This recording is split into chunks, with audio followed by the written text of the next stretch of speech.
एक बहुत बड़ी GIT का हमने बहुत कई हफ्ते इसके ऊपर रगड़ा लगा, लेकिन जब वो सुप्रीम कोर्ट में गई तो सुप्रीम कोर्ट ने कहा नहीं नैब उसकी दोबारा,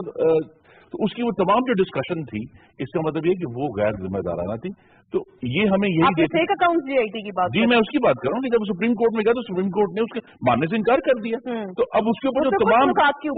कई हफ्ते हमने लोगों को मुजरिम करार दे दिया, हमने खुदा जाने क्या क्या कह दिया। हमें ये इसीलिए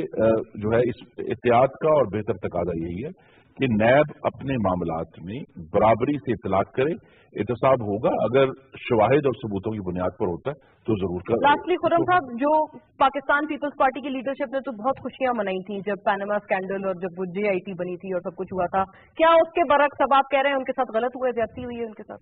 जी नहीं, मैं ये नहीं कह रहा कि उनके साथ ज्यादती हुई, मैं सिर्फ ये कह रहा हूँ कि मेरी डिमांड आज भी मुस्लिम लीग नून की यही है कि अगर आप खुद या तो पार्लियामान इसके ऊपर बहस करके क्राइटेरिया सेट कर दे चेयरमैन नैब के लिए कि आपने किसको किस वक्त गिरफ्तार करना है, अदरवाइज तो ये नैब के चेयरमैन चूंकि एक बड़े डिस्टिंग्विश्ड जूरिस्ट भी हैं,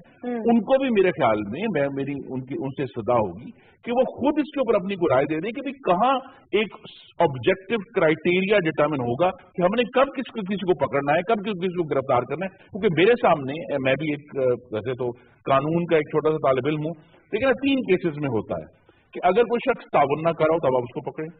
अगर कोई शख्स, जो कल खैर नैब ने इसका जिक्र किया कि अगर कोई शख्स पोजीशन में हो कि वो नैब को इन्फ्लुएंस कर सके अपनी सरकारी हैसियत की वजह से, और तीसरी ये है कि किस शख्स के ऊपर जो है वो पैसा साबित हो जाए, रिकवरी करनी है। इन 3 मेरे नजर में ये 3 लॉजिक है, इसके अलावा और कोई लॉजिक नहीं बनती किसी को गिरफ्तार करने की। राइट, तो इन लॉजिक्स को कोई डिफाई किया गया है राजा साहब आपके व्यू में? ये लॉजिक्स ही पूरी मेरे ख्याल से तो हुई है इन माई ओपिनियन, बट व्हाट